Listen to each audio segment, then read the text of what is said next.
I want to be clear. If you are not building a sellable business, I'm not certain it makes sense to be a business owner in today's world.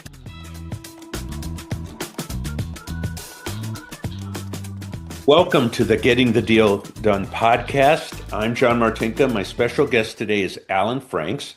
Alan is a CFP. He is the author of Empowered Money and also the organization Business Planning Institute. He's based in Atlanta, Georgia, has a handful of people on his team, works nationwide in in clients in over 30 states. And on that note, Alan, welcome. Hey, John, thanks for having me today. Yeah. Let's start out by telling the listeners and viewers how you got to where you are. What's your short story? Yeah, pure and utter desperation is what led me to where I am today. So I studied economics at a small liberal arts school called Mercer University here in Georgia, and graduated in 2010, which was had to be one of the worst job markets in our nation's history at that time. So I went out. I'm a hustler, so I applied for 50 jobs. I thought I was going to be jet setting for Boston Consulting Group or something.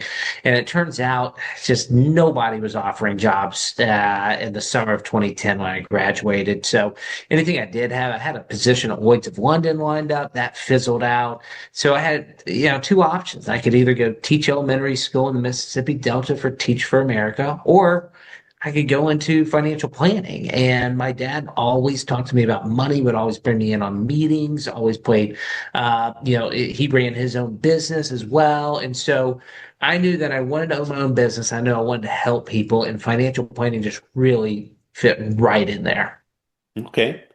Yeah, that's sort of serendipity uh, and It's worked desperation. out well. I tell you, that was the Spark Notes version. The truth is, the first 5 years were pure hell. Oh my gosh, so hard to do.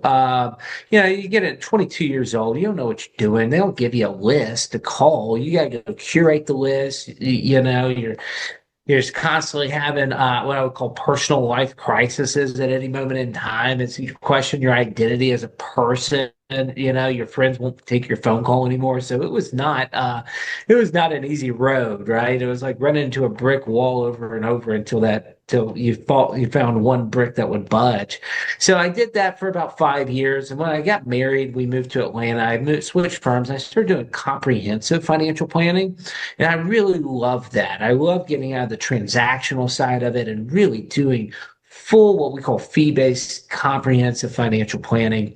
And a couple of years later, I ended up starting my own firm here. And so um, now we focus in mostly on business owners and trying to bring a little bit of a family office feel to business owners, helping them really look at everything and kind of being the captain, what we call owner, coach, QB. They're always going to be the owner, right? I'm kind of the coach here. I'm looking 3, 4 plays in the future, but we also have other people that are the QB and get the ball to the accountant at the right time, the attorney at the right time, make sure everybody on their professional team is lined up, moving down the field in the same direction here, and making sure that they're communicating. Mm. Okay, good story. Great story. One of the things you said when we talked a couple of weeks ago was you want to get your clients who own a business. You want to get those business owners to see the business as an asset to grow and increase their personal wealth. Let's talk about that. Absolutely. So, all of us business owners typically got into owning a business for one thing, freedom, right? Freedom. Whether it's freedom from a W-2 job, whether it's freedom from a bad boss, it doesn't matter. Yeah, we got in for freedom. And then what we realized is that business kind of traps us a little bit. And all of a sudden we gave up a 40-hour W-2 to work 60, 70, 80 hours of our own job, right? And we start to just go day by day, moment by moment, and never really stop to think, oh my gosh, we are building something that is sellable here. And I want to be clear, if you are not building a sellable business, I'm not certain it makes sense to be a business owner in today's world. Why? Well, okay, if you're a business owner, there's really two advantages here. One is a tax advantage. You're going to have some ways to write some things off. The other, though, is that you get you get to sell. Not only do you get to earn money and save money and invest money while you're doing that, but one day you get to sell this business here. And the truth is that W-2 jobs aren't the ball and chain that they used to be. Most W-2 jobs will allow you flexibility around if you come into the office, when you come in the office. They offer great benefits, and being a business owner is really expensive to get those benefits. So if we're not building a business to sell it, I really don't know why we are in entrepreneurship in the first place, right? So it's just getting our clients to see that anything's sellable. But on the other hand, to get what you want, to get that true value, you really do need a full team like you, John, on there, helping people see not only the value of their business, but how to grow it. I don't think I could have said it any better. And we are definitely talking operating businesses. We are not talking, uh, the sole practitioner advisor. We're That's talking right. someone that's operating. Uh, yeah, it's understanding value. It's something we talked about, and it is an interesting thing with business owners because they're a combination of what I have is the best thing since sliced bread or cold beer, and why and I've heard this from a few owners, things like, well, you can't use standard valuation methods for my business because my business is different. In other words, it's special. It's not like all the others. And the bottom line is, it is like all the others, and Yeah. they do sell in a range based Yeah. on your size and your industry and things like that. And uh, hmm just because you think it's special, better make sure a buyer does too. I think what's important when I'm doing financial planning, people don't understand how their business actually fits into the overall financial plan. And so, whether or not the truth is, the only way to know the value of your business is to take it to market and have buyers tell you what the value of that business is. Right? That's the only way to truly get it. But on the other hand, it's kind of like a home. If you're going to go sell a home until you get bids, you don't know what it is. But there is that Zestimate right there that you can look up online.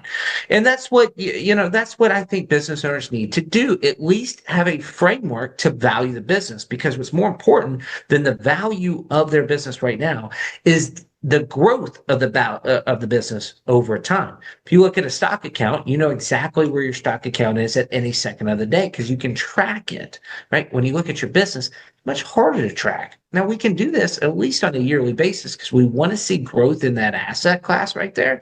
And in general, when we start tracking things, they get better. So let's start tracking the growth of your business. Yeah, and it's not just the growth of the business. And I'll just share. I got an email newsletter yesterday, and it's from a company that's in a similar space to mine. And I was a guest on their podcast, and it was talking about business valuations, and you're making the point you just can't say, "Oh, I think it's going to sell for X." Because there's all the non-financial things that go on. And the owner who says, "Well, yeah, I know my top customer does 60% of our sales, and he's an old friend. We've done business for 35 years ago that we played golf together." And a buyer's thinking, when he's done playing, he'll still play golf with you, but he's going to put this out to bid when I own the company. Yeah. And that's one that doesn't come into a lot of people's estimates of value. Uh, And let's talk about other things as well. So as a business owner, most business owners started out, they were bootstrapping it together, unless they inherited the business, and they were focusing on one thing only, growing revenue and fulfilling their promises, right? And they probably didn't think about the legal things that they need to get in force. They probably didn't think about a buy-sell agreement or, hey, key man policies if something were to happen to them. Even if you sell that, typically the buyer's going to want you to stay on for a little while here until they get their boots on them, right? And until they get a good understanding of the business. And so, what happens if something happens to you right there? So, having contingency plans in here, having good risk management policies in here, these are things that really do matter when it goes to sell the business. Yeah, and you're right. When someone starts a business, it's how do I get it to the point I'm making a living? And Yep. then I'll deal with the other things. And sometimes those other things never make their way back into the thought process because now they're having fun. Yeah. Yeah. Yep. The last thing they So want to do is think about if they didn't wake up that morning yet. Not only does their business depend on that, but their employees depend on that and their customers depend on that. let's talk about your book, Empowered Money. Yeah. Yeah. I wrote this out of a labor of love. And John, I know you've done a lot of writing. This might have been one of the harder things I've ever done. I started writing this in probably 2017, and I just felt like I had to. I didn't write this to sell a bunch of copies. You don't make any money on books. At least I don't. I really didn't even write it to be able to get on podcasts like this. I wrote it because I felt like I had to. I felt an obligation. We charge for our services, and there's people out there that don't want to pay for that or can't afford that, right? Yeah. And so what we did is we wrote an A to Z guide on developing a financial plan.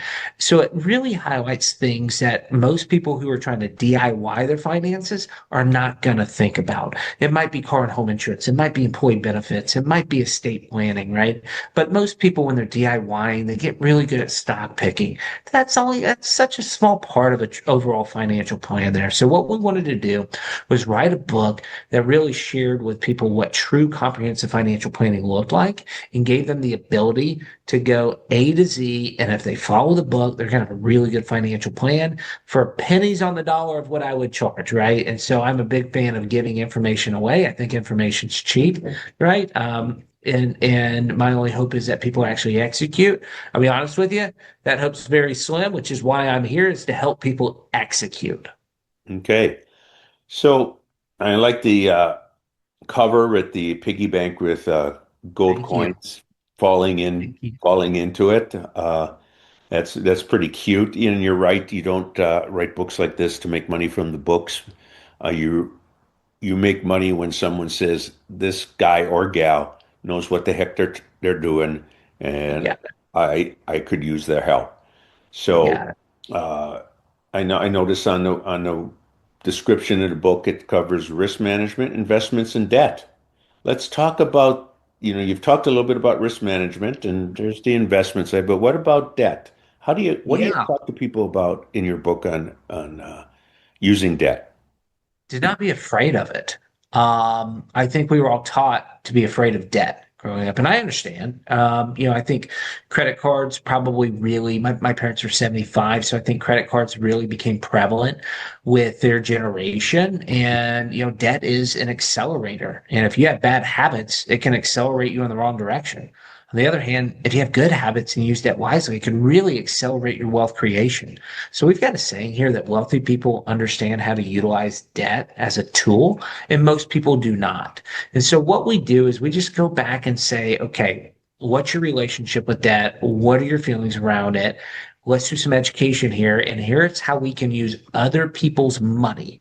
If we call debt leverage, all of a sudden we go from a negative connotation to a positive connotation, right? We have debt over here, we have leverage. And yes, we can get over levered. Yes, of course, when we're borrowing money, we got to put it towards good things there. But the truth is if we can utilize other people's money, then all of a sudden we can accelerate our wealth creation. We have a lot of fun doing it there. So it's really getting them to see money as a tool and debt as a tool that can help people realize their life goals a little bit quicker than they may otherwise without using it.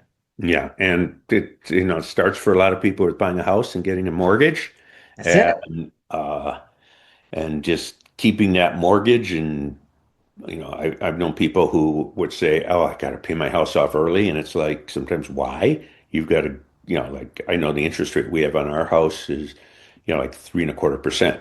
I mean, Yeah. that's No ridiculous. reason. Yeah, No reason to pay it off. It's funny. My dad was we were getting him, we showed him and we were helping him with his financial plan. We were able to get him to a mountain house. And it was just refinancing, things like that. And he's like, well, I'd really like to pay this. I'd really like to get a 15-year mortgage. And meanwhile, we had like, a sub three, interest rate. I'm like, why? It's like, well, just pay it off earlier. It's like, Dad, you're 70. Why don't you pay the first 15 years? Me and my brothers will pay the next 15 years for you here, bud. Stick to the low interest rates on this thing. And the truth is that the biggest cost, here's the thing, the biggest cost in any financial planning, it's not an advisory fee. Okay. It's not an internal expense ratio fee. It's not even taxes, right? The biggest cost is what we call opportunity cost.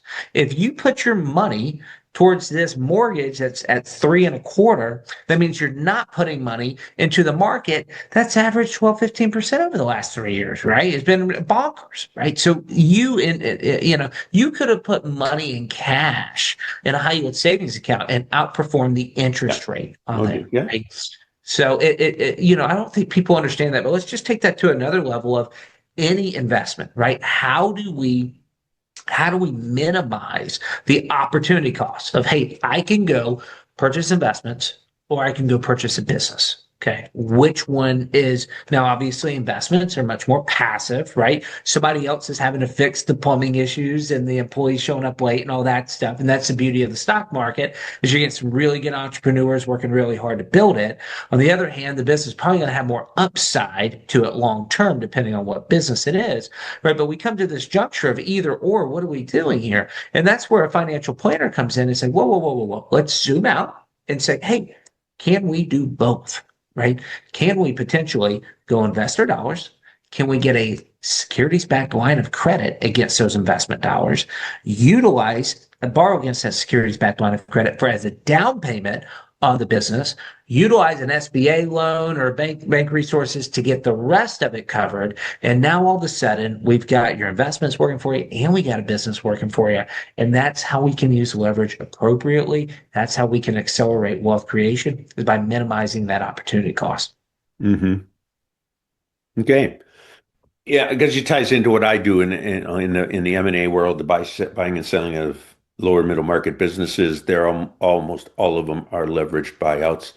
They Mhm. are, there's a lot of borrowing, and as long as the buyer doesn't get sucked into too much debt and has a good debt coverage ratio, in other words, they want to, a lot of banks will say, oh, we'll lend you a lot more money than anyone else, but they don't run a stress test and find out, hey, what if things go down 20%? Are you Yeah. going to be able to make your payments? Are you going to be in your covenants? Are we going to be coming after you?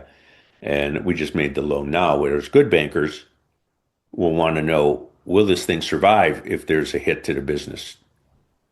Or, Totally. And so right now we're working with a lot of business owners on unknowns. Tariffs have made prices gone up. I-9 issues have made employment a little bit more challenging, right? There's so much change in today's world. It's amazing.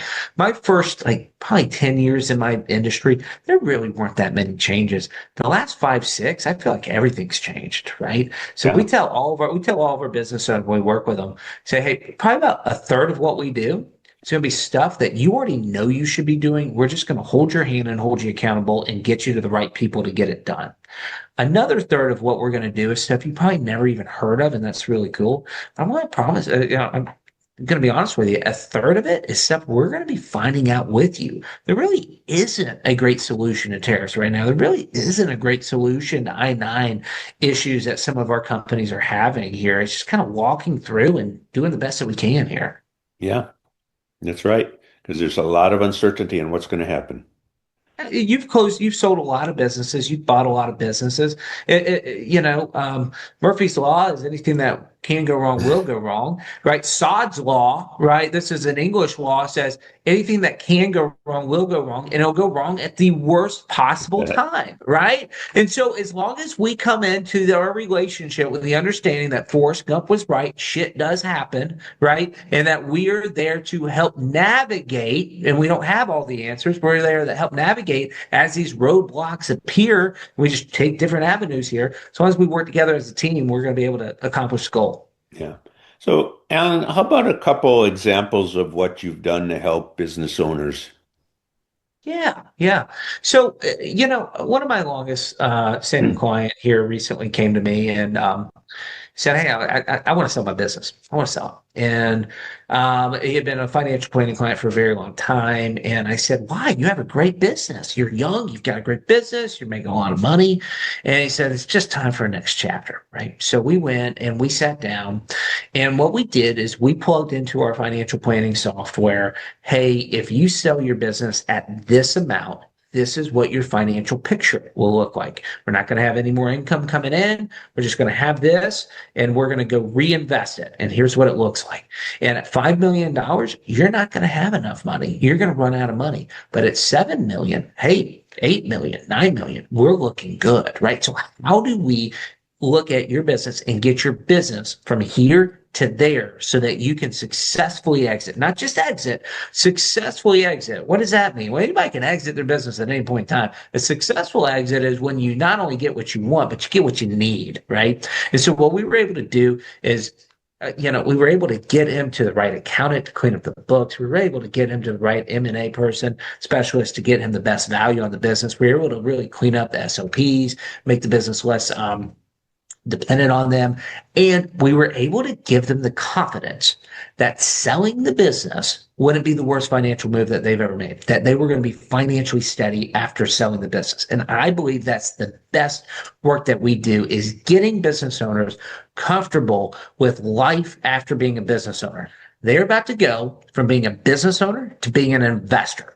And it's a huge difference because as a business owner, if you make a mistake, you can always make up for it. You always work a little bit harder, work a little bit longer, maybe, right? And you're gonna have time to make up for it, right? When you're an investor, if you make a mistake there, it's the deep end. We may not recover, right? And so it's amazing when you sell your business for a good amount of money, it's amazing how many people are all of a sudden your best friend, offering you loans or, wanting to get a loan from you, whatever it is, right? So we need to prep our business owners for that. So in my opinion, the best work we do is saying, okay, how does a sell of business actually tie into a financial plan? Getting the seller to be comfortable with it so they don't get cold feet as the due diligence process goes on. Yeah, and you know what you talked about that gap analysis of where you are, where it might sell for what it might sell for, and what are you going to get after taxes and fees versus what you need, and here's what the probability of this is going to be enough. Of course, then you've probably seen this more than I have. The people who expect when they sell their business, they're going to lead exactly the same lifestyle based on that. We'll just say $1 million a year of salary and distributions, and you're not going to get it. That's the biggest conversation I have. And the truth is that most business owners don't know how much they're spending. And it's really hard for me as a financial advisor to be able to see Yeah. what it is, right? Because we got, this stuff running through the business and that stuff running through the business. And so what we have to do is basically say, hey, if you spend, you got your mortgage over here, you have 20K a month on top of your mortgage to spend. If we go to 30K, you're running out of money. Yeah. If we do 15 or 10K, you're going to grow your money. But 20K is what you got here. And here's the deal. When you don't have a business credit card to run things through and you're deducting all these expenses, right? All of a sudden, you really got to do a good job of being an accountant almost and making certain that you're not going above that amount. And that's going to be one of the largest challenges for business owners going forward is that, man, life sure is gravy when you got a business credit card you can run everything through. Now that you don't, you really need to have a come to Jesus and say, hey, maybe we don't need to have maybe we don't need to be giving our kids this much since they're not on payroll anymore. Things of that nature that have to, these conversations we have to have ahead of time. Otherwise, if they run out of money, it's really hard to go build another successful business and sell it. It just really is. Yeah. Great stuff, Alan. And I know there's a lot of buzz around this kind of stuff to get owners to realize that it is a piece to a puzzle. It's not just the only thing in their life. Let's change gears here. What do you like to do when you're not helping clients in their financial life and their financial future? Yeah, I am a bit ashamed of this. I don't really have that many hobbies. I'm an avid Atlanta Braves fan. I do love the Atlanta Braves. I love baseball in general. And so we do have partial season tickets to there. I've got two kids right now, so I love taking them on walks and feeding the turtles. And they're 4 months and 2 years. And gosh, it's just so much fun right now. I do love to read books. I just like to absorb information here. And in general, I just like to create things. I like to create businesses. I like to do podcasts. I like to write books. I just found that in this world of consumption here, if I stare at Instagram for an hour, I'm going to have a lot of anxiety by the end of that. So I Oh like to yeah. kind of, I like to try to put that stuff. I deleted all the socials from my phone, even though I'm on them, I don't consume them. And just trying to create here. Yeah, well, let me give you some advice here. Your kids are 2 and 4 months. Yep. Yep. Wait a few years when they're into sports and dance and music and everything else. Then you'll have plenty. You'll wonder where did all my time go? Yeah. Yeah. And it's fun I time. fully agree. To be clear, I do not feel like we're that busy right now. I do feel a bit exhausted because the 4-month-old's not sleeping through the night yet. Yeah. But I know that I don't even know what busy is until yeah, and until a couple years in the future here. Yeah. So, final question. Anything we didn't discuss that you would like to get out to our audience? Yeah, absolutely. I think that the biggest expense that anybody, that a lot of our clients have. We talk about opportunity cost being the biggest cost, but let's talk about expense here. The biggest expenses that our tax or that our clients have are income tax, capital gains tax, and if we do things right, it's state taxes. And I don't think that many people focus in on that enough. We're not talking about how much you sell your business for. We're talking about how much you keep, right? We're not talking about how much you make or how much you earn. We're talking about how much you keep, right? And Uncle Sam is going to be your least favorite relative, and he's going to visit you. He is. He's going to visit you once a year, and you're going to have to pay him a little bit, but maybe we don't have to pay him as much, right? And so I think that there's a lot of really good tax planning that can go into buying a business, growing a business, selling a business that many people just aren't aware of there. And so that's the one area that I would say, hey, I know you feel like you can do this on your own. I know you're an alpha entrepreneur here. I know that you've lifted yourself up by the bootstraps. What I want to tell you here is that I want you to go rank your professional team. I want you to go and say, on a scale of 1 to 10, how good is my accountant? On a scale of 1 to 10, how good is my attorney? How good is my investment advisor, my insurance advisor, my broker, right? How good are they? Here's the deal. We would not stand for mediocrity in really any area of our lives. But for some reason, we oftentimes stand for mediocrity with our professional team. And my accountant, oh, he's 5 out of 10, and she's 5 out of 10. He's good, not great. My investment guy calls me once a year. I put him as a six. He's fun.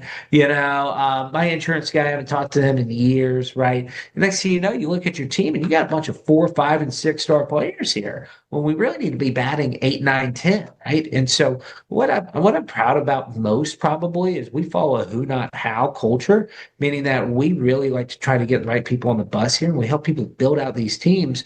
And not everybody's always going to stay at an 8, 9, or 10. Sometimes the accountant is going to get so busy building his practice and maybe he falls off a little bit. We got to go find a new one. Right?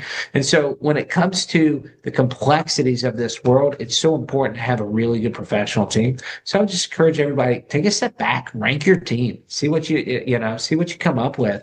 And then, what we do is we help people, we matchmake to help get them to the right person to help really elevate their team. I think that's a great final thought. Don't settle for mediocrity on your professional advisory team. And on that note, Alan, we're going to wrap up here. This is the Getting the Deal Done podcast. I'm John Martinka, special guest Alan Franks, the author of Empowered Money. He's with the Business Planning Institute.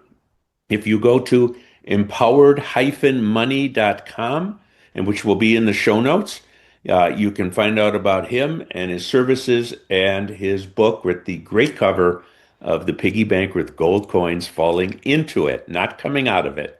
So, Alan, thanks for being here. Hey, thanks so much, Sean.